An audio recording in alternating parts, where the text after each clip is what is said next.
काँग्रेस पक्षामध्ये इंदिराजींचं एवढं मोठं नेतृत्व, एवढी ताकद, कोणालाही म्हटलं की निवडून यायचं, एवढी ताकद असताना पवार साहेबांनी महाराष्ट्र हलवून दाखवला, कारण हे त्यांच्या ताकदीचं सगळ्यात मोठं आणि आज सगळ्यांचं जिरवणार पवार साहेबांनंतर कोणाला जमणार.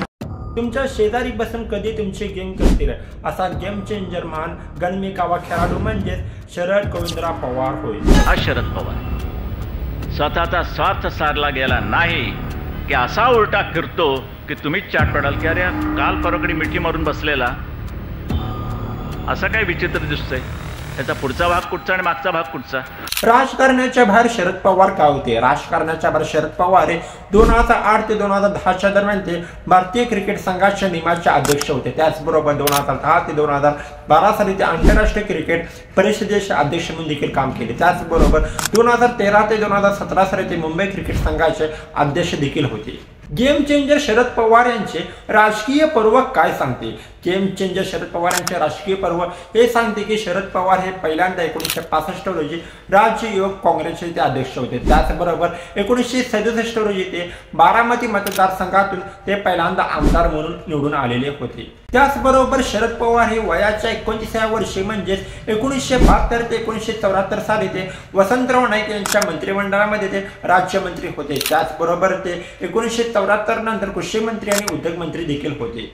शरद पवार हे 1982 ते 1984 दरम्यान समाजवादी काँग्रेसचे ते अध्यक्ष होते. त्याचबरोबर 1984 रोजी शरद पवार पहिल्यांदा बारामती मतदारसंघातून ते पहिल्यांदा खासदार म्हणून निवडून आलेले होते. त्याचबरोबर शरद पवार हे लोकसभा सोडून ते राज्यसभेवर खासदार म्हणून निवडून आलेले होते आणि 2019 साली ते पहिल्यांदा महाविकास आघाडीचे निर्माते देखील झालेले होते. ज्यावेळेला भाषणाला उभे राहतात त्यावेळेला आपण शाहू फुले आंबेडकरांचा महाराष्ट्र म्हणता, शिवाजी महाराजांचा काय म्हणत?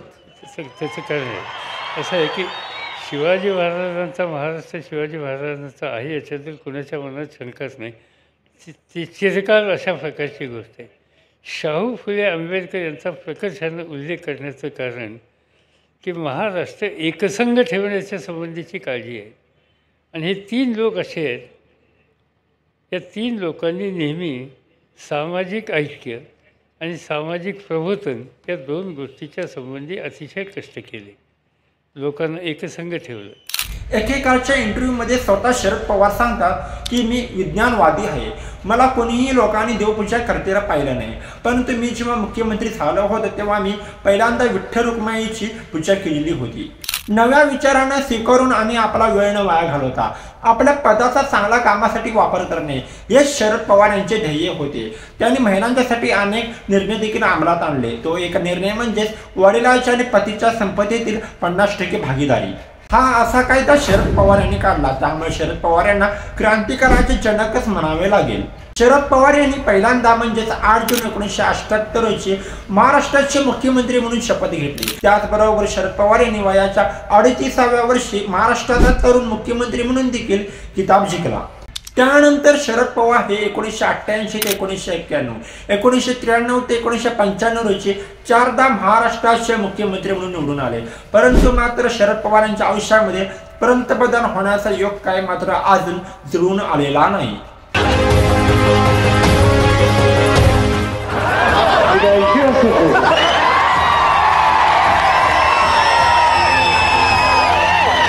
काही सांगतो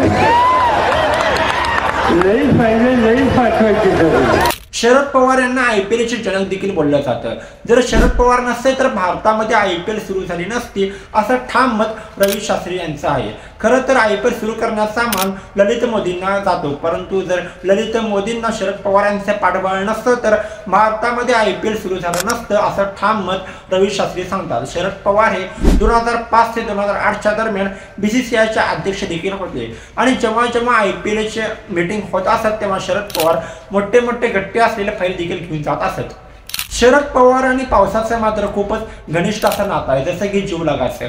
कारण की जेव्हा जेव्हा शरद पवार बोलायला उभे राहतात तेव्हा तेव्हा पाऊस पडतो आणि जेव्हा जेव्हा शरद पवार बोलायला उभे राहतात आणि जेव्हा जेव्हा पाऊस पडतो तेव्हाचा निकाल मात्र शरद पवार यांच्या बाजूने लागतो आणि निकाल चांगला लागतो. शरद पवार यांच्या लग्नाला सुद्धा पावसाने बिना हैराची हजेरी लावलेली होती. माननीय शरद पवार यांचे लग्न ठरवण्यामध्ये त्यांचा ज्येष्ठ बंधूचा हात होता. एक मुलगा आहे नुसताच आता बीकॉम झालाय, काम देखील काय करत नाही, परंतु आमदार झालाय, असे ज्येष्ठ बंधू हे सदू शिंदे यांना सांगतात. सदू शिंदे यांची ज्येष्ठ कन्या प्रतिभाताई यांचा पाहण्याचा कार्यक्रम ठरला. शरद पवार हे पेपरमध्ये वाचत बसलेले असतात, ते त्यांचे डोकं पेपरमध्ये घालून बसलेले असतात आणि शेवटपर्यंत ते आपले डोके पेपरच्या बाहेर काढत नाहीत. एवढे लाजारे होते शरद पवार. शरद पवार हे प्रतिभाताईंना न पाहता लग्नाचा होकार देतात आणि त्यांचे लग्न ठरतं. शरद पवार आणि प्रतिभाताई पवार यांना एक सुकन्या देखील आहे, तिचं नाव म्हणजे सुप्रियाताई सुळे होय. त्या देखील बारामती मतदारसंघातून लोकसभेचे खासदार आहेत.